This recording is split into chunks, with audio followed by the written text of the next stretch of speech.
Hello wonderful students, welcome back to exam Bachao. और आज मैं लेकर आई हूँ एम्प्लॉयबिलिटी स्किल्स, जो हमारा एक सब्जेक्ट है जो कि सारे माइनर सब्जेक्ट्स के साथ आ जाता है। थोड़े थोड़े क्वेश्चंस इसमें से भी आने वाले हैं। सबसे पहले हम लोग यही सब्जेक्ट कंप्लीट करेंगे, एम्प्लॉयबिलिटी स्किल्स। आज मैं लेके आई हूँ एंटरप्रेन्योर स्किल्स, जो यूनिट 4 है एम्प्लॉयबिलिटी स्किल्स की, वो हम पढ़ने वाले हैं।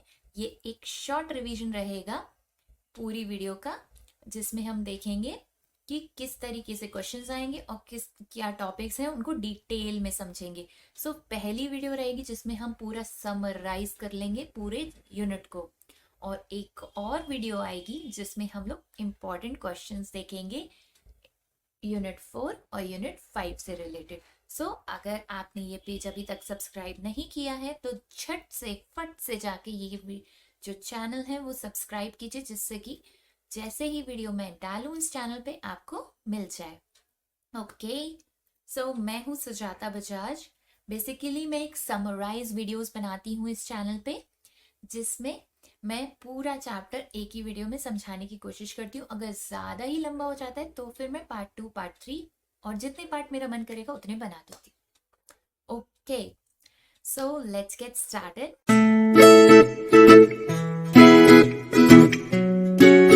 हमारी एम्प्लॉयबिलिटी स्किल्स की यूनिट नंबर 4 है एंटरप्रेन्योर स्किल्स। एंटरप्रेन्योर स्किल्स में सबसे पहले हमें जानना होगा कि एंटरप्रेन्योर्स होते क्या है। ठीक है, सबसे पहले हम जानेंगे एंटरप्रेन्योर क्या होता है, फिर हम जानेंगे एंटरप्रेन्योरशिप क्या होता है, और फिर हम जानेंगे कि एंटरप्राइज क्या होता है। सबको बड़े आसानी से समझने के लिए सबसे पहले एक चीज समझ लेते हैं। Entrepreneur is a person. ठीक है, entrepreneur is a person, entrepreneurship is a process. Entrepreneur क्या करता है, एंटरप्रेन्योरशिप करता है। एंटरप्रेन्योरशिप करने के बाद उसका जो आउटकम होता है वो होती है हमारी एंटरप्राइज, जो कि हमारी कंपनी या जो भी क्रिएट हो जाएगी, वो हमारी फर्म, ऑर्गेनाइजेशन जो भी क्रिएट होगी वो हमारी एंटरप्राइज कहलाएगी। अब इनको डिटेल में समझते हैं, कुछ समझ में नहीं आया तो ओके। देखते हैं कुछ पिक्चर्स। ये हैं हमारे बिल गेट्स, ये हैं हमारे जेफ बेजोस, ये हैं हमारे स्टीव जॉब्स, ये है हमारी मार्क जकरबर्ग, और ये है हमारे लेरी पेज, और ये है हमारे जैक मा। ये लोग कौन है? ये बिजनेसमैन है। हाँ, इनके पास बिजनेस है, मगर ये बिजनेसमैन नहीं है। ये लोग एंटरप्रेन्योर्स हैं। एंटरप्रेन्योर्स क्या होते हैं? जो लोग कुछ नया डेवलप करते हैं। इन लोगों ने जो भी चीजें डेवलप करी वो एकदम न्यू थी मार्केट में, पहले वो नहीं थी। कुछ इनोवेट करते हैं जो लोग, और रिस्क लेते हैं, कुछ इनोवेटिव चीजें लाते हैं सोसाइटी के लिए, और रिस्क बेयर करते हैं, और लंबे समय तक वेट करते हैं जब तक वो चल जाए, तो उसको हम बोलते हैं एंटरप्रेन्योर्स। एंटरप्रेन्योर्स जो कुछ नया लाता है वो हमारा एंटरप्रेन्योर कहलाता है। कुछ डेफिनेशंस हमारी दे रखी हैं हमारी बुक में, अलग अलग लोगों ने दी हैं, वो आपको एक बार देखनी होगी। मैं आपको बेसिक बता देती हूँ। Entrepreneur refers to a person who conceives a creative idea and takes all the necessary steps required to convert the idea into reality, such as taking initiative to set up a new business enterprise by supplying sufficient capital, labor, land, and all the essential resources to produce the product she has in her mind, and bearing all the risks so as to gain profits in future. ये हो गई हमारी entrepreneur की एक basic definition, जो कि बहुत ही आसान थी। इसमें कोई ऐसा बहुत भारी इंग्लिश वर्ड नहीं है। ये बेसिकली मैंने डेफिनेशन आपके लिए सर्च किया दी थी। ये बहुत ही बेसिक डेफिनेशन है जिससे आप इसको बहुत आराम से समझ सके। नेक्स्ट क्या है? बेसिकली एंटरप्रेन्योर हमारा एक पर्सन है जो काम करता है। जो हमारे सारी अभी मैंने पिक्चर्स दिखाई थी वो सारे हमारे एंटरप्रेन्योर्स थे। अब ये लोग करते क्या है? ये लोग एंटरप्रेन्योरशिप करते हैं। ये जो काम करते हैं, जो एक्टिविटी परफॉर्म करते हैं, जो ये प्रोसेस है पूरा, उसको एंटरप्रेन्योरशिप बोला जाता है। Entrepreneurship is a process of initiating, developing, managing and operating a startup company while all the risk involved so as to make profit. It is one of the 4 factors of production, the other being land capital. ये सारी चीजों को जो manage करते हैं, जो सब चीजें, एक्टिविटीज, सारी जो एक्टिविटीज हो रही हैं वो प्रोसेस है। एक प्रोसेस है जो कि कहलाएगा एंटरप्रेन्योरशिप। ओके, नेक्स्ट है हमारी, जो एंटरप्रेन्योर्स होते हैं वो कोई ऐसे ही तो बन के नहीं आ सकते, कोई पेट से बन के तो नहीं आता है तो इसी तरीके से बोला जाता है ना। तो ट्रेनिंग, अब देखो इतने सारे लोग बन गए तो उनसे कुछ कुछ सीखो और इम्प्रूव करो। तो जैसे जैसे कोई बंदा कोई चीज करता जाता है तो उनसे कुछ क्वालिटीज, इन लोगों में सब में कोई ना कोई क्वालिटी सेम होगी, तो वो क्वालिटीज तो सीखी जा सकती हैं। सो इसीलिए एंटरप्रेन्योर सब्जेक्ट बना दिया गया कि आप लोग भी ये क्वालिटीज सीख सकें और कुछ इनोवेटिव कर सके। सो बेसिकली क्या ट्रेनिंग हम क्या दे सकते हैं एंटरप्रेन्योर में, ट्रेनिंग एंटरप्रेन्योरशिप डेवलप करने के लिए क्या क्या ट्रेनिंग दी जा सकती है। तो entrepreneurship oriented and awareness, entrepreneurship orientation मतलब बताओ क्या होता है एंटरप्रेन्योरशिप, और अवेयरनेस फैलाना कि एंटरप्रेन्योरशिप भी कुछ होता है, अवेयर करना। नेक्स्ट होता है developing of competencies and knowledge, skills and attitude, उस तरीके का एनवायरनमेंट क्रिएट करना, उस तरीके की नॉलेज प्रोवाइड करना कि हम लोग मार्केट में जो रिसोर्सेज हैं उन्हें आइडेंटिफाई कर सके कि भाई किस तरीके की अपॉर्चुनिटीज हैं। तभी तो बनाओगे, पता ही नहीं है मार्केट में क्या कमी है तो क्या बनाओगे, साबुन बनाओगे, साबुन ऑलरेडी है। तो कुछ ऐसी इनोवेटिव चीज बनाई जाए जो मार्केट में अवेलेबल नहीं है, तो उसको कैसे पहचाना पहचाना जा सके, ये सब चीजें हमारी एंटरप्रेन्योरशिप डेवलपमेंट नीड्स या फिर ट्रेनिंग में आ जाती हैं। Okay, next, improvement of business performance for growth and competencies, improve करना business performance for growth and competencies, मतलब बिजनेस हमारा ग्रो कैसे करेगा। ठीक है, आपने इनोवेटिव आइडिया ला दिया, लेकिन उसको ग्रो कैसे करोगे और लोगों तक पहुंचाओगे कैसे, तो उस चीज की ट्रेनिंग की जरूरत है।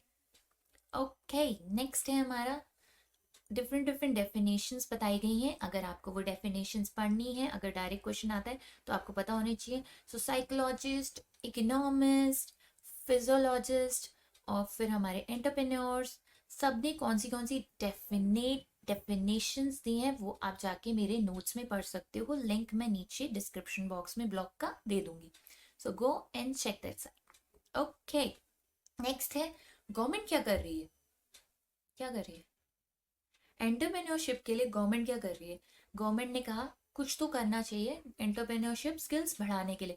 तो इंडियन गवर्नमेंट में हमारा ये आ जाता है national institute of entrepreneurship and small business development में।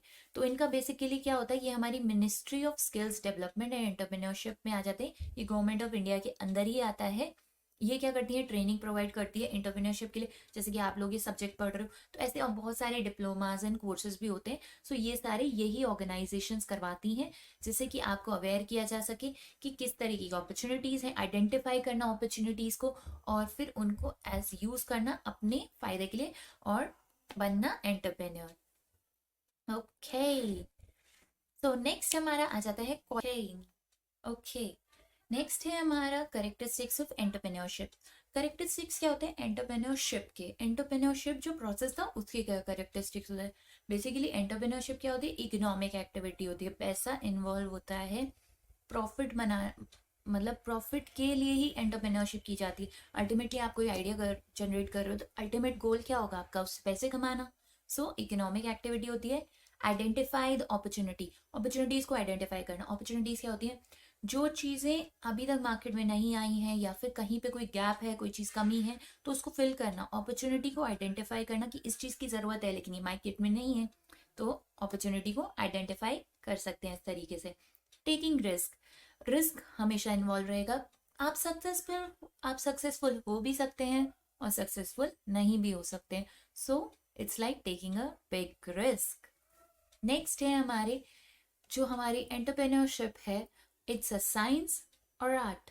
सो इसका आंसर है इट्स बोथ, दोनों होती है। आर्ट क्या है, इनो शुरू में ही बता दिया था कि एंटरप्रेन्योरशिप क्या है, हमेशा इनोवेटिव चीज़ों के बारे में बात करते हैं, वो एंटरप्रेन्योरशिप की होती है हमारी बात। तो इनोवेशन, आर्ट क्या होता है, अगर एक आर्टिस्ट है वो अपनी ड्राइंग बनाएगा तो उसकी ड्राइंग में वो अपनी आर्ट शो करता है। तो इनोवेशन में भी हम अपनी आर्ट शो करते हैं, कला शो करते हैं, जो एक क्रिएटिविटी है वो दिखाते हैं। सो फिर it's a art.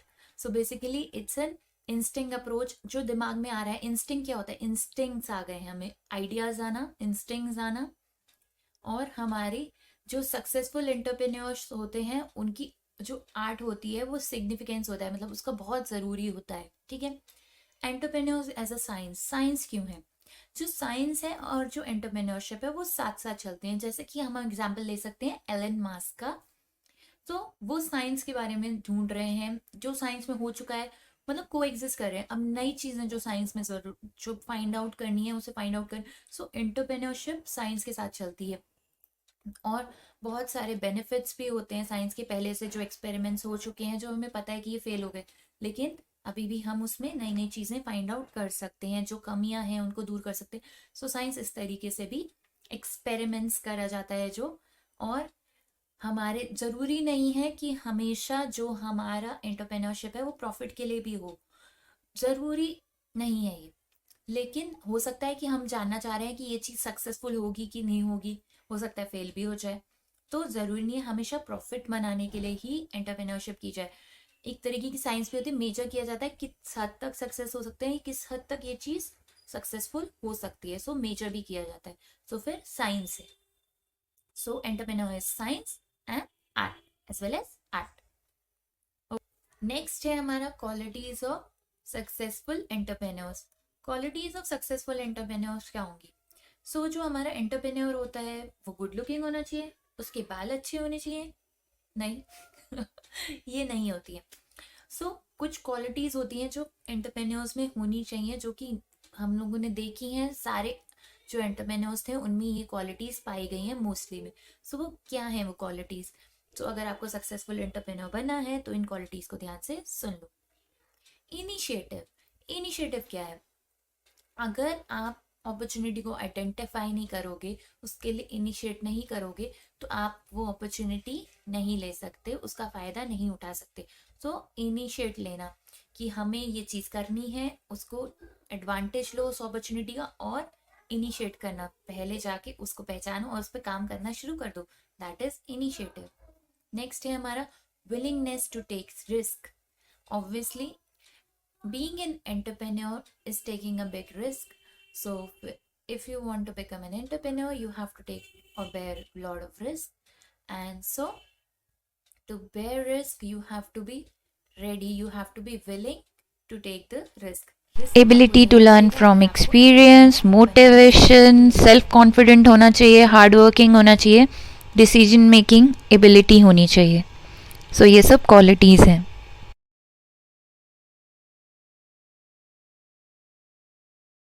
Okay, next हम पढ़ेंगे टाइप्स ऑफ एंटरप्रेन्योर्स। सो काफी सारी कैटेगरीज में उनको डाला गया, काफी सारे टाइप्स ऑफ एंटरप्रेन्योर्स हैं। ओके, अब हम पढ़ेंगे टाइप्स ऑफ एंटरप्रेन्योर्स। एंटरप्रेन्योर्स को काफी सारी कैटेगरीज में डाला गया अकॉर्डिंग टू द वर्क दे सर्व। सो किस जिस तरीके काम करते थे उनको कैटेगरीज में डाल दिया गया। सो सबसे पहले हम समझेंगे सर्विस एंटरप्रेन्योर्स। सर्विस एंटरप्रेन्योर्स क्या होते हैं? सर्विस एंटरप्रेन्योर्स बेसिकली मैन्युफैक्चरिंग में नहीं होते, बिजनेस में नहीं होते, जो बिजनेस को सपोर्ट करते हैं, मतलब सर्विसेज, जो एक्स्ट्रा सर्विसेज हमें जो प्रोवाइड की जाती हैं बिजनेस में, वो हमारे सर्विस एंटरप्रेन्योर्स कहलाते हैं। ठीक है, जो सर्विसेज से रिलेटेड काम करते हैं, जो बिजनेस को सपोर्ट करेगा, एग्जैक्टली बिजनेस नहीं है। सो सर्विसेज क्या होती है? इंटेंजिबल एसेट्स होती है। सो इंटेंजिबल एसेट्स का जो बिजनेस वगैरह जो काम करेगा वो हमारा एंटरप्रेन्योर सर्विस एंटरप्रेन्योर्स में आ जाता है। ठीक है, नेक्स्ट है हमारा बिजनेस एंटरप्रेन्योर्स। बिजनेस एंटरप्रेन्योर्स भी बेसिकली हमारा मैन्युफैक्चरिंग में नहीं आता, ये कोई प्रोडक्ट बनाते नहीं है। अगर एग्जिस्टिंग डिमांड है मार्केट में, ठीक है, तो उस डिमांड को फुलफिल किया जा सकता है। जैसे कि कोई प्रोडक्ट है जो फॉरेन में मिलता है, बाहर की किसी कंट्री में मिलता है, लेकिन इंडिया में उसकी डिमांड है, तो वो एंटरप्रेन्योर क्या करेगा? उस चीज का बिजनेस कर सकता है, उस चीज को ट्रेड कर सकता है, यहाँ पे वहां से लाके यहाँ पे बेच सकता है। सो भी ये एक तरीके का बिजनेस एंटरप्रेन्योर हो गया। सो ऐसे बहुत सारे तरीके होते हैं। नेक्स्ट है हमारा इंडस्ट्रियल एंटरप्रेन्योर्स। इंडस्ट्रियल एंटरप्रेन्योर्स क्या होते हैं? इंडस्ट्रियल एंटरप्रेन्योर्स बेसिकली मैन्युफैक्चरिंग में आ जाते हैं। जो प्रोडक्ट, नया प्रोडक्ट बनाएंगे रॉ मटेरियल से या असेंबल करेंगे, वो हमारे इंडस्ट्रियल एंटरप्रेन्योर्स में आ जाएंगे। नेक्स्ट है हमारे एग्रीकल्चर एंटरप्रेन्योर्स। एग्रीकल्चर एंटरप्रेन्योर्स क्या होते हैं? जो भी entrepreneurs related to agriculture activities या एग्रीकल्चर से रिलेटेड एक्टिविटीज में इन्वॉल्व होते हैं, वो हमारे एग्रीकल्चरल एंटरप्रेन्योर्स कहलाते हैं। नेक्स्ट है हमारा टेक्निकल एंटरप्रेन्योर्स। टेक्निकल एंटरप्रेन्योर्स क्या होते हैं? बेसिकली जैसे कि टेक्नोलॉजी आई, तो टेक्नोलॉजी हमेशा इवॉल्व करती रहती है। इवॉल्व मतलब चेंज होती रहती है, कुछ कुछ नई नई टेक्नोलॉजीज आती रहती है। तो जो ये टेक्नोलॉजीज और ये नॉलेज प्रोवाइड करते हैं, मतलब ये इस चीज़ की सर्विसेज प्रोवाइड करते हैं, तो वो लोग हमारे टेक्निकल एंटरप्रेन्योर्स कहलाते हैं। उन पर्सन को बोला जा रहा है जिनके पास नॉलेज और स्किल होती है। टेक्निकल जो इश्यूज जो आते हैं किसी प्रोडक्ट में हो सकता है, किसी सर्विस में हो सकता है, तो ये जो कैटेगरी है ये आ जाती है हमारी टेक्निकल एंटरप्रेन्योर्स में। नेक्स्ट है हमारे नॉन टेक्निकल एंटरप्रेन्योर्स। जैसे हमारे टेक्निकल एंटरप्रेन्योर्स थे जो कि टेक्निकल सर्विसेज प्रोवाइड करते थे अपनी नॉलेज और स्किल्स से, वैसे ही हमारे नॉन टेक्निकल एंटरप्रेन्योर्स हो जाते हैं जो हमारी नॉन टेक्निकल जो चीज़ें होती हैं, जो टेक्निकलिटी नहीं है लेकिन नॉन टेक्निकल चीज़ें हैं, तो फिर उनकी जो सर्विसेज प्रोवाइड करते हैं, तो वो जैसे कि हमारा मैन्युफैक्चरिंग प्रोसेस हो जाता है, उसमें तो कोई सॉफ्टवेयर वगैरह है नहीं, उसमें कोई मशीन खराब हो गई, तो वो हमारी नॉन टेक्निकल एंटरप्रेन्योर्स जो होते हैं वो उसमें आ जाते हैं। नेक्स्ट है हमारे प्रोफेशनल एंटरप्रेन्योर्स। प्रोफेशनल एंटरप्रेन्योर्स क्या होता है, इनका काम होता है बार बार बिजनेस खड़ा करना और फिर उसको देख के दूसरा बिजनेस स्टार्ट कर लेना। तो ये हमारे प्रोफेशनल एंटरप्रेन्योर्स होते हैं। इनका काम होता है पहले एक बिजनेस आइडिया को, मतलब एक बिजनेस को खोलना, स्टार्ट करना, फिर उसको नर्चर करना, नर्चर मतलब उसको बड़ा करना, और फिर एक पॉइंट पे ला देना जिससे कि वो सेल्फ सफिशिएंट, सेल्फ सस्टेन्ड हो जाए, मतलब वो चलता रहे अपने आप, बाकी लोग उसको चलाते रहें, और फिर वो स्विच कर जाता है दूसरे बिजनेस में। सो इसके तो बहुत सारे एग्जाम्पल्स हैं हमारे पास। सो प्रोफेशनल एंटरप्रेन्योर्स वो कहलाते हैं वो लोग। नेक्स्ट है हमारे आईटी एंटरप्रेन्योर्स। ये लोग बेसिकली हमारे आईटी एंटरप्रेन्योर्स जो होते हैं वो इंफॉर्मेशन टेक्नोलॉजी से फील्ड में जो होते हैं वही आईटी, हमारे आईटी एंटरप्रेन्योर्स कहलाते हैं। वुमेन एंटरप्रेन्योर्स, नाम से ही पता चल रहा है, जो वुमेन्स आ जाती हैं हमारे, जो इनिशिएटिव लेती हैं, नए नए काम शुरू करती हैं, वो हमारी वुमेन एंटरप्रेन्योर्स कहलाती हैं। नेक्स्ट है हमारे सोशल एंटरप्रेन्योर्स, जो सोशल एंटरप्राइज होती हैं, जो सोशल कॉज के लिए की जाती है, सोसाइटी के लिए, कल्चर के लिए और एनवायरनमेंट के लिए जो काम करते हैं, वो हमारे सोशल एंटरप्रेन्योर्स कहलाते हैं। नेक्स्ट है हमारा family business entrepreneurs. Family business entrepreneurs क्या होते हैं, जो बिजनेसेस होते हैं इंडिया में वो एक जनरेशन से दूसरी जनरेशन को पास किए जाते हैं। तो फैमिली एंटरप्रेन्योर में क्या होता है, कोई नई जनरेशन का बच्चा आया या कोई नई जनरेशन का बंदा, उसने ज्वाइन किया बिजनेस को, तो वो नए नए आइडियाज लाता है कि इस तरीके से बिजनेस को कर लो, अगर ऑफलाइन है तो ऑनलाइन कर लो। तो वो लोग भी हमारे फैमिली बिजनेस एंटरप्रेन्योर्स कहलाते हैं। मतलब वो पहले से एंटरप्रेन्योर्स नहीं, मतलब पहले उनका कोई मतलब बिजनेस था, उसमें वो नेक्स्ट जनरेशन आई, वो भी एंटरप्रेन्योर्स कहलाएंगे, लेकिन वो क्या कहलाएंगे, family business entrepreneurs. Okay, next है हमारा first generation entrepreneurs. First generation entrepreneurs क्या होता है, उनका पीछे कोई बैकग्राउंड नहीं होता एंटरप्रेन्योर्स कोई बिजनेस का, लेकिन वो नया स्टार्ट करते हैं, नया आइडिया। सो ये कोई 50 साल का बंदा भी हो सकता है, 60 ईयर्स का भी हो सकता है, और 17 to 16 ईयर्स का भी हो सकता है। So there is no age limit for them, कोई भी हो सकता है। ओके, नेक्स्ट है हमारे roles and functions of an entrepreneur. तो रोल्स और फंक्शंस क्या होते हैं एंटरप्रेन्योर्स के, एंटरप्रेन्योर्स को क्या करना पड़ता है, तो सबसे पहले उनको आइडेंटिफाई करना होगा एंटरप्रेन्योर अपॉर्चुनिटीज, मतलब आप जो अपॉर्चुनिटी है वो मार्केट में कि नहीं है, तो पहले सबसे पहला जो काम होगा वो होगा फंक्शन हमारा आइडेंटिफाई करना अपॉर्चुनिटीज को, एंटरप्रेन्योर अपॉर्चुनिटीज को, कि ये इसमें एक अपॉर्चुनिटीज है, ये कमी है, इसको बनाया जा सकता है, ये चीज़ नहीं है मार्केट में, इस चीज़ को बनाया जा सकता है, ये चीज़ प्रॉब्लम दे रही है, इसका ये सोल्यूशन हो सकता है। सो ये तरीके की एंटरप्रेन्योर अपॉर्चुनिटी को आइडेंटिफाई करना होता है। टर्निंग आइडियाज इनटू एक्शन, सिर्फ दिमाग में सोच रहे हो कि इस तरीके को इस तरीके से करा जाए, इसका ये सोल्यूशन हो सकता है, तो उसको सामने ला के रखना, उस प्रोडक्ट को बनाना, वो हमारा कहलाएगा turning ideas into reality. Next है फेसिबल स्टडी। फेसिबल स्टडीज क्या है, फेसिबल स्टडीज का बेसिकली कि स्टडी करो मार्केट में उस चीज की डिमांड है, कितने लोगों को चाहिए, सिर्फ 2 लोगों के लिए नया प्रोडक्ट बना दोगे, नहीं, एक कम्युनिटी को चाहिए, ग्रुप ऑफ पीपल को चाहिए, वुमेन्स को चाहिए, मेंस को चाहिए, इस तरीके चिल्ड्रंस को चाहिए। सो ये चीज आइडेंटिफाई करनी पड़ेगी, वो कैसे होगी, फेसिबल स्टडी करके। रिसोर्सिंग, अब कोई प्रोडक्ट बनाना है तो उसकी रिसोर्सिंग कहाँ से होगी, उसके लिए machines, money, capital, raw material, ये सब भी तो अरेंज करना पड़ेगा, और टाइमली वो चीज़ें वहां तक पहुंच सके, ये भी ज़रूरी है, तो रिसोर्सिंग करना। नेक्स्ट है हमारा setting up an enterprise. Enterprise setup करना मतलब लीगल फॉर्मेलिटीज करना, जगह देखना, कहाँ पे सेटअप होगा, मशीन्स लगाना, ये सब हमारा आ जाता है setting up an enterprise. Next है हमारा मैनेजिंग द एंटरप्राइज। खुद ब खुद तो मैनेज हो नहीं जाएगी जो एक एंटरप्राइज, तो आपने एक तरीके का जो स्ट्रक्चर खड़ा किया, ऑर्गेनाइजेशन फर्म जो भी खड़ा किया, छोटे लेवल पे ही सही, खुद तो मैनेज हो नहीं जाएगी, लोग चाहिए, या तो खुद मैनेज करो या फिर लोग चाहिए उन सब एक्टिविटीज को मैनेज करने के लिए, तो फिर मैनेजिंग द एंटरप्राइज। नेक्स्ट है हमारा ग्रोथ एंड डेवलपमेंट। कोई भी बंदा अगर एक एंटरप्राइज खड़ी कर रहा है तो वो उतना खड़ा करना जरूर मतलब ठीक है, लेकिन हर कोई चाहता है कि उसकी ग्रोथ हो और डेवलपमेंट हो, तो ग्रोथ एंड डेवलपमेंट यहाँ पे पिक्चर में आ जाता है। ओके, नेक्स्ट है हमारा व्हाट मोटिवेट्स एन एंटरप्रेन्योर। लोग एंटरप्रेन्योर क्यों बनना चाहते हैं, किस लिए बनना चाहते हैं? इतना रिस्क इन्वॉल्व होता है फिर भी एंटरप्रेन्योर बनना है, किस लिए बनना है? सो स्टैंडर्ड ऑफ एक्सीलेंस, मतलब एक्सीलेंस एक तरीके की, मतलब कंस्टेंटली सेट्स हाई स्टैंडर्ड्स, मतलब एक हाई स्टैंडर्ड सेट किया जाता है और उसको अचीव किया जाता है, तो फिर स्टैंडर्ड ऑफ एक्सीलेंस, एक्सीलेंट करना है अपने काम में। नेक्स्ट है यूनिकनेस।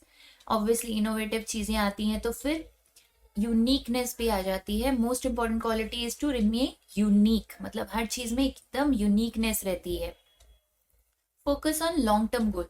शॉर्ट टर्म गोल्स पे क्या होता है कि अभी अचीव करो, कमा रहे हो, खा रहे हो। लॉन्ग टर्म गोल्स, ग्रोथ हो सकती है, बहुत अच्छा बिजनेस खुल सकता है, जैसे कि स्टीव जॉब्स ने सोचा होगा, जैसे जकरबर्ग है, मार्क जकरबर्ग जिन्होंने फेसबुक बनाया, जब बनाया था तो बहुत ही छोटा था, आज देखो कितनी बड़ी कंपनी है। सो लॉन्ग टर्म गोल्स होते हैं। नीड टू इन्फ्लुएंस, मतलब इन्फ्लुएंस किया जाता है कि मतलब हमें ये अचीव करना है, उस तरीके के अंदर से खुद को इन्फ्लुएंस किया जाता है उस चीज को अचीव करने के लिए। नेक्स्ट है हमारा identifying opportunity and risk taking. Opportunities को आइडेंटिफाई करो और रिस्क भी लेना पड़ता है, एकदम पका पकाया सब कुछ नहीं मिल जाता है। सो किन चीजों का ध्यान रखना पड़ेगा न्यू बिजनेस अपॉर्चुनिटीज को आइडेंटिफाई करने के लिए और उससे एसोसिएटेड रिस्क को? तो हमारा कम्युनिटी कंसर्न होता है। कम्युनिटी क्या होती है? हमारे जो आसपास के लोग होते हैं, कम्युनिटीज होती है, ये हम उनको एनालाइज करो कि उनको कोई मतलब उससे रिलेटेड उन्हें कोई नुकसान ना हो, उसमें कोई रिस्क तो इन्वॉल्व नहीं है, ठीक है। और कोई अपॉर्चुनिटी आइडेंटिफाई करो, कम्युनिटी में किस चीज की कमी है, क्या नहीं है, तो सारे उनकी जो परेशानियां हैं, इश्यूज हैं, उनको किस तरीके से सॉल्व किया जा सकता है, तो सोल्यूशन प्रोवाइड करने को भी हम अपॉर्चुनिटी मान सकते हैं। तो कम्युनिटी कंसर्न्स, कम्युनिटी होगी फर्स्ट हमारी। ओके, नेक्स्ट है हमारा पर्सनल एक्सपीरियंसेस। हम लोग अपनी जिंदगी में कई सारी स्टोरीज सुनते रहते हैं, उनसे हम इंस्पायर हो जाते हैं। इंस्पायर हो जाते हैं तो हमें कोई प्रॉब्लम दिखती है तो हम अपनी पर्सनल प्रॉब्लम्स को भी सॉल्व कर सकते हैं, और उस आप जैसे कितने लोग होंगे जिनको सेम प्रॉब्लम होगी, तो उसका भी सोल्यूशंस आप एज अ प्रोडक्ट, सर्विस या किसी भी तरीके से, एक इनोवेटिव तरीके से, सो आप इस तरीके से भी पर्सनल एक्सपीरियंस से भी अपॉर्चुनिटी आइडेंटिफाई कर सकते हैं। रिसर्च विद अदर्स, रिसर्च कर सकते हो आप कुछ लोगों के साथ मिलके, तो भी अपॉर्चुनिटी आइडेंटिफाई कर सकते हो। इस तरीके से रिस्क भी आइडेंटिफाई हो जाते हैं। ओके, नेक्स्ट टॉपिक है हमारा स्टार्टअप। स्टार्टअप्स क्या होते हैं? बेसिकली आजकल बड़ा सुनने में आता है स्टार्टअप स्टार्टअप स्टार्टअप, तो थोड़ा सा क्लैरिफाई कर लेते हैं कि स्टार्टअप होता क्या है, क्योंकि बहुत ज्यादा मिसकंसेप्शन हो चुका है स्टार्टअप स्टार्टअप्स। सो जो कंपनी अपनी इनिशियल स्टेज पे जो स्टार्ट हो रही है एकदम, वो हमारी स्टार्टअप कंपनीज कहलाती है। लेकिन जो ट्रेडिशनल बिजनेस स्टार्टअप्स है, लाइक कोई दुकान खोल रहा है किसी चीज की, सॉक्स की दुकान खोल रहे हो, तो वो स्टार्टअप नहीं कहलाएगा, ठीक है। स्टार्टअप में बेसिकली क्या हो जाता है, वो इनिशियली तो कोई पर्सनल हमारे फाइनेंसेस से स्टार्ट हो सकती है, बहुत ही छोटे लेवल पे। टेक्नोलॉजीज में आजकल ज्यादा स्टार्टअप्स होते हैं, तो बहुत ही छोटे लेवल पे स्टार्ट हो सकती है। फिर लेटर ऑन उसमें इन्वेस्टर्स आ जाते हैं, जैसे कि आजकल बहुत ज्यादा इन्वेस्टमेंट्स आ रही है हेल्थ सेक्टर में, फाइनेंशियल में, आईटी सेक्टर में, एजुकेशन सेक्टर्स में, तो बहुत सारी इन्वेस्टमेंट्स, सो इन्वेस्टमेंट बाद में आ जाती है। सो बेसिकली फर्स्ट हमारा क्या होता है, उसमें मिनिमम इन्वेस्टमेंट से स्टार्ट किया जा सकता है स्टार्टअप, बहुत ही छोटे लेवल पे, और उसमें कोई ना कोई इनोवेशन इन्वॉल्व होता है, कोई इनोवेटिव आइडिया इन्वॉल्व होता है, और सेम टाइम में गाइडेंस एंड मेंटोरशिप भी मिलती है स्टार्टअप में। और नेक्स्ट हमारी उसमें लेटर जब वो थोड़ा थोड़ा बढ़ता जाता है तो उसमें फाइनेंशियल इन्वेस्टमेंट्स भी आ जाती हैं। सो ये हमारी स्टार्टअप होती है। ट्रेडिशनल बिजनेस में ऐसा नहीं होता है, उसमें तो अपना बिजनेस लगाओ, वो चला ही आ रहा है, उसमें कोई इनोवेशन नहीं है, उसमें कोई आइडिया इन्वॉल्व नहीं है, वो एक बेसिक ट्रेडिशनल बिजनेस है। सो स्टार्टअप और ट्रेडिशनल बिजनेस में ये डिफरेंस होता है। So startup is not a traditional business. Okay, next is barriers to entrepreneurship. Barriers to entrepreneurship is basically कुछ कुछ रुकावटें तो आती ही होंगी, कोई भी काम करते हो तो उसमें बैरियर्स होते हैं, रुकावटें होती हैं। तो एंटरप्रेन्योर्स बनने के लिए क्या क्या बैरियर्स आ जाते हैं वो समझेंगे। तो सबसे पहला है अनसपोर्टिव बिजनेस एनवायरनमेंट, जो बिजनेस का जो एनवायरनमेंट है वो चेंज इजीली एक्सेप्ट नहीं करता है। आप कोई नई चीज लाना चाहते हो, आप कुछ चेंजेस लाना चाहते हो, वो पसंद नहीं की जाती है, क्योंकि सब लोगों को पुरानी चीजें पसंद है, ब्यूरोक्रेसी पसंद है। डिजिटलाइजेशन आ रहा था गवर्नमेंट में, नहीं चाहते थे, क्यों? रिश्वतें बंद हो जाती। सो इस तरीके से बहुत सी चीजें होती हैं। So unsupportive business environment, business environment क्या है? जो बिजनेस का एनवायरनमेंट होता है, जो लोग होते हैं, जो सारे जो लोग होते हैं, वो कहलाते हैं बिजनेस एनवायरनमेंट। इन्वायरमेंट कोई बारिश हो रही वो वाला इन्वायरमेंट नहीं है। बिजनेस इन्वायरमेंट जो लोग हैं सारे बिजनेस में, और जो लोग मिलकर, उनको कहा जाता है बिजनेस इन्वायरमेंट। तो अनसपोर्टिव होते हैं इनिशियली, लेटर ऑन सब मान जाते हैं। नेक्स्ट है हमारा market entry regulation. Market entry regulation में क्या है? कोई भी बिजनेस खोलना होगा तो उसके लिए हमें लाइसेंस लेना पड़ता है, टैक्सेशन, टैक्स वगैरह पे करने पड़ते हैं, बहुत सारे लाइसेंस अप्रूवल्स कराने पड़ते हैं, बहुत सारी लीगल फॉर्मेलिटीज होती है। तो ये हमारा आ जाता है मार्केट एंट्री रेगुलेशन में। रेगुलेट करना पड़ेगा अपने बिजनेस को, उन सर्टेन टर्म्स एंड कंडीशंस के अंदर ही चलना पड़ेगा। ऐसे नहीं है कुछ भी खोल के बैठ जाओगे और वो अलाउड ही नहीं, इलीगल है। तो फिर सर्टेन रेगुलेशन के अंदर ही रहना पड़ता है। नेक्स्ट है हमारा shortage of capital. Obviously entrepreneur है, नया बिजनेस स्टार्ट हो रहा है, अभी पता नहीं है क्या होगा, तो फंडिंग वगैरह नहीं मिलती है। इन्वेस्टमेंट कोई ऐसे इन्वेस्ट तो कर नहीं देगा जब तक आपका प्रोडक्ट रेडी नहीं है। एंटरप्रेन्योर्स क्या होते हैं? इनिशियली वो देखेंगे आप किस तरीके से मार्केट में परफॉर्म कर रहे हो, लोग किस तरीके से रिस्पॉन्स कर रहे हैं, उसके अकॉर्डिंग ही तो लोग इन्वेस्ट करेंगे। तो फिर शॉर्टेज ऑफ कैपिटल बहुत रहता है, कैपिटल इन्वेस्टमेंट्स कम होती है। Skilled workforce challenge. Skilled workforce challenge क्या है? स्किल्ड, अब आप किसी नई टेक्नोलॉजी पे काम कर रहे हो, ठीक है, अभी आर्टिफिशियल इंटेलिजेंस नहीं है, वो सब लोगों को आती ही नहीं है। पहले सब जावा, सी, इन सब लैंग्वेजेस पे काम कर रहे हैं, आर्टिफिशियल इंटेलिजेंस सबको आती ही नहीं है, तो दिक्कत आती है ना। तो ये हमारी स्किल डिलीवर हो जाती है, तो स्किल्ड वर्कफोर्स का चैलेंज आ जाता है, कमी आ जाती है। सो ये एक दिक्कत की बात है। और अगर जिसको आता है वो बहुत ज्यादा हाई चार्ज करता है, वो तो बहुत सारा पैसा मांगेगा, और बेचारे के पास कैपिटल की तो पहले से ही कमी थी, तो यहाँ पे भी दिक्कत आ जाती है। Next, lack of entrepreneur mindset and training. मतलब एंटरप्रेन्योर क्या है, इतना ज्यादा ट्रेनिंग तो दी नहीं जाती किस तरीके से एंटरप्रेन्योर बना जाए। अब ये थोड़ा थोड़ा बेसिक लेवल पे स्टार्ट हुआ है, फिर भी इतना ज्यादा ना, उतना ज्यादा माइंड डेवलप हो पाया है किस तरीके से एंटरप्रेन्योर बना जाए, और उस तरीके की ट्रेनिंग भी नहीं होती है। तो खुद ही लोग जिस तरीके से डेवलप होते चले जाते हैं, सीखते जाते हैं, गलतियां करके सीखते हैं। तो एंटरप्रेन्योर सब्जेक्ट क्यों बनाया गया? जो गलतियां वो कर चुके हैं उनको सुधारी जा सके, उनसे कुछ सीखा जा सके। सो इतनी ट्रेनिंग भी नहीं है। जैसे अब डॉक्टर है, डॉक्टर को तो ट्रेनिंग दी जाती है किस तरीके से काम करे, टीचर ट्रेनिंग होती है, इंजीनियर्स की भी ट्रेनिंग होती है, इंजीनियरिंग करते हैं जो, लेकिन एंटरप्रेन्योर्स के लिए कोई इस तरीके की ट्रेनिंग है ही नहीं। लास्ट है हमारा रिस्क अवेजन। रिस्क अवेजन क्या है? मतलब हर चीज में रिस्क तो इन्वॉल्व होता ही है, लेकिन फिर भी हमें ट्राई करके देखना है कि हम सक्सेसफुल होंगे कि नहीं होंगे।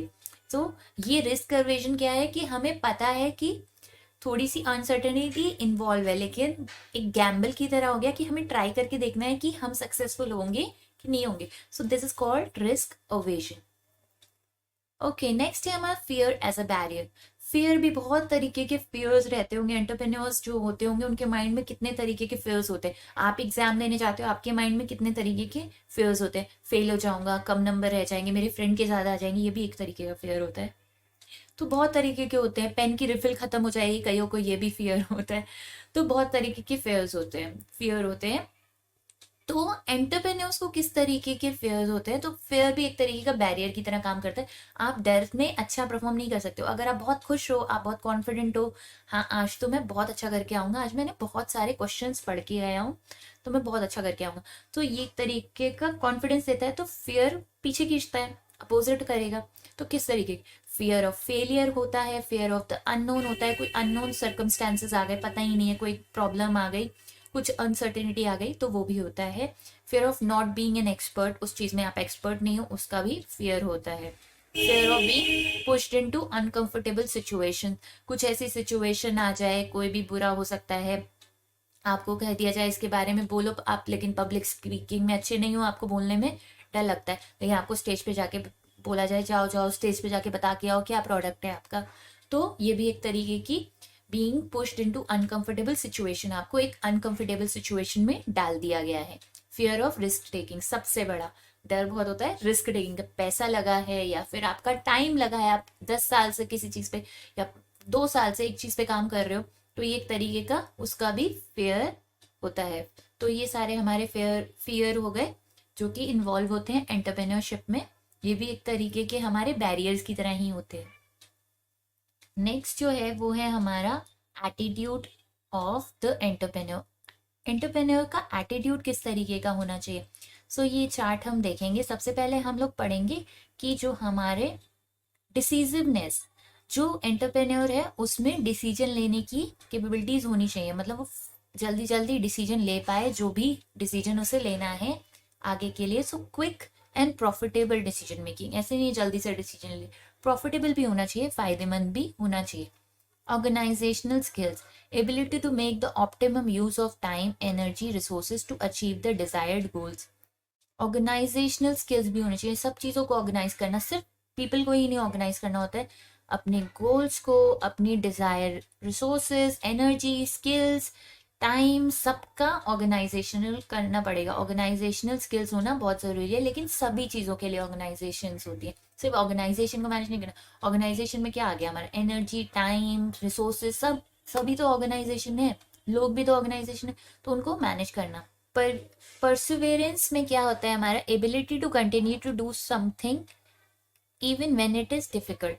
मतलब परसिवेरेंस मतलब करने की इच्छा, मतलब डिफिकल्ट है फिर भी हमें वो करना है, हम परसिवेरेंस है, हम लोग बिल्कुल सोच लिया हमने उसको करके ही रहेंगे, परसिवेरेंस।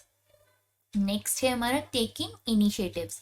इनिशिएट लेना स्टार्टिंग में ही बता दिया गया था, ये तो हमारी एंटरप्रेन्योर की क्वालिटी होती है, इनिशिएट करना, जिस चीज़ का चार्ज लेना और कोई और ना उसका चांस ले ले उससे पहले इनिशिएट करना।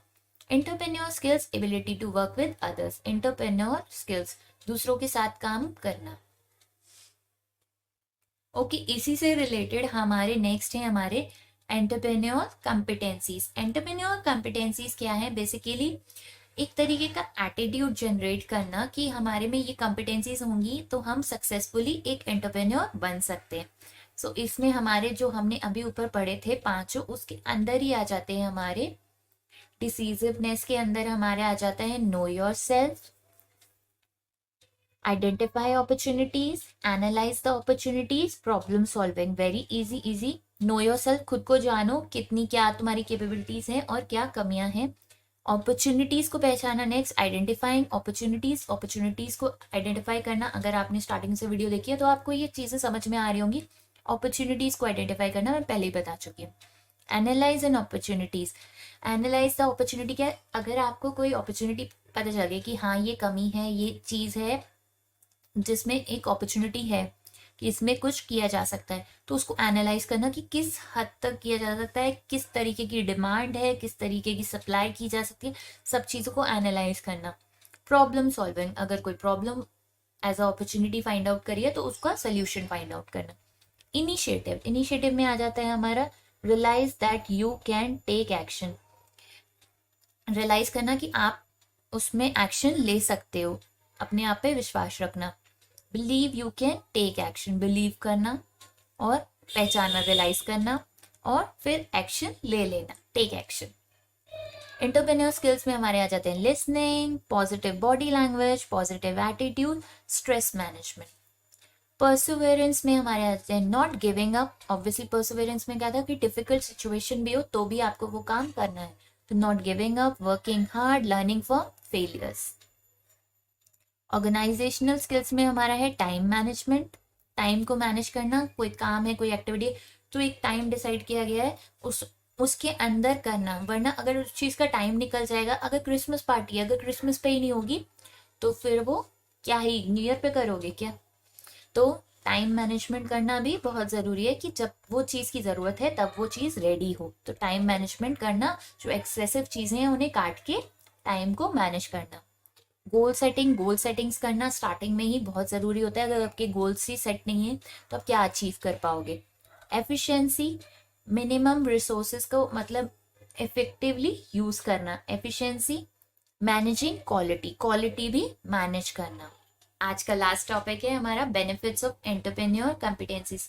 अब इतनी सारी जो एंटरप्रेन्योर कॉम्पिटेंसीज हैं इनका क्या फ़ायदा होगा, इनकी कोई बेनिफिट्स भी तो होने चाहिए। तो फिर हमारे इनके बेनिफिट्स रहते हैं taking action to implement your ideas, understanding the need or the problem you're offering is fulfilling or solving, strategizing the planning the steps that need to be taken, preparing an action plan and timeline, networking with stakeholders, interacting with customers, gaining and analyzing insights, looking for alternative and interesting plans according to analyze and feedback, evaluating and calculating risk involved, building and motivating a team, being patient and staying motivated to overcome and work around various obstacles. Very easy जो benefits हैं वो बता रहे हैं. Showing the value that business is creating for stakeholders and customers, gaining the know-how of creating business, launching, sustaining, managing and growing a business. So first है हमारा taking action to implement your business. अब action लेना कि business implement कर पाओ, business आप setup कर पाओ. नीड आइडेंटिफाई करना, अंडरस्टैंडिंग द नीड और the problem you are offering is fulfil और सॉल्विंग. जो भी आपकी जो नीड है वो उसकी प्रॉब्लम जो भी हो रही है वो सॉल्व हो जाए और फुलफिल हो जाए और आपको सोल्यूशंस भी मिल जाए. स्ट्रैटेजीज बनाना, प्लानिंग करना स्टेप्स की जो आपने लिए हैं, एक्शन प्लान लेना, टाइमलीनेस करना, टाइमलाइन करना, networking and stakeholders. Networking करना बहुत ज़रूरी है. अगर आप कोई काम कर रहे हो तो आपको और लोगों के साथ नेटवर्क करते रहना होगा जिससे कि आप अपना बिजनेस एक्सपेंड कर सको. इंटरैक्टिंग विद कस्टमर्स, कस्टमर से इंटरैक्ट करो और अपनी जो भी सर्विस या फिर बिजनेस आप प्रोवाइड करो उसको इम्प्रूव करते रहो या फिर डिमांड को एनालाइज करते रहो. हो सकता है ज़्यादा डिमांड आने वाली हो सकता है डिमांड कम हो जाए, तो कस्टमर से इंटरैक्ट करते रहो. Gaining and analysing insights, analyse करते रहो इनसाइट्स को. Looking for alternative and adjusting plan according to analyse and feedback, feedbacks के अकॉर्डिंग एनालाइज करते रहो, एडजस्टमेंट करते रहो अपने प्लान्स में. Evaluating and calculating the risk involve, अगर हो सकता है अभी रिस्क नहीं है आगे रिस्क आ जाए तो उस चीज़ को इवैल्यूएट करते रहो, कैलकुलेट करते रहो. Building and motivating a team, अपनी टीम को मोटिवेट करते रहो और अपनी टीम बढ़ाते रहो. Being patient and staying motivated to overcome and work around various obstacle. Patient रहो, मोटिवेटेड रहो जिससे कि जो भी प्रॉब्लम्स आए, जो भी ऑब्स्टिकल्स आए उन्हें ओवरकम कर सको, उन्हें मतलब ऑब्स्टिकल्स को, जो भी परेशानियां हैं उनसे निकल सको. Showing the value that the business is creating for stakeholder and customers. जो भी प्रॉब्लम्स आ रही हैं स्टेक होल्डर्स या कस्टमर्स पे उनको ध्यान दो. Gaining the know how of creating, जानो कैसे क्रिएट किया जाता है, कैसे बिल्ड किया जाता है, कैसे लॉन्चिंग की जाती है, कैसे सस्टेन किया जाता है, कैसे मैनेजिंग की जाएगी और कैसे ग्रो किया जाएगा एक बिजनेस को, ये भी जानना बहुत ज़रूरी है. Okay, that's it. Okay, that's it. ये हो गया हमारा यूनिट 4 ऑफ एम्प्लॉयबिलिटी स्किल्स और ये थी हमारी यूनिट 4 पूरी. इसके जो इम्पोर्टेंट क्वेश्चन है वो आपको मैं बताऊंगी नेक्स्ट वीडियो में और यूनिट 5 की भी वीडियो आने वाली है. सो जल्दी से जाके आप इस चैनल को सब्सक्राइब कर लो सो जब भी आए तो आपको नोटिफिकेशन मिल जाए. Thank you for watching this video and have a nice day. आप मेरे ब्लॉग पे जाके इसकी PDF ले सकते हैं एंड अगर आपको टेलीग्राम पे मुझे फॉलो करना है तो आप टेलीग्राम पे फॉलो कर सकते हैं और मुझे इंस्टाग्राम पे भी फॉलो कर सकते हैं. Thank you.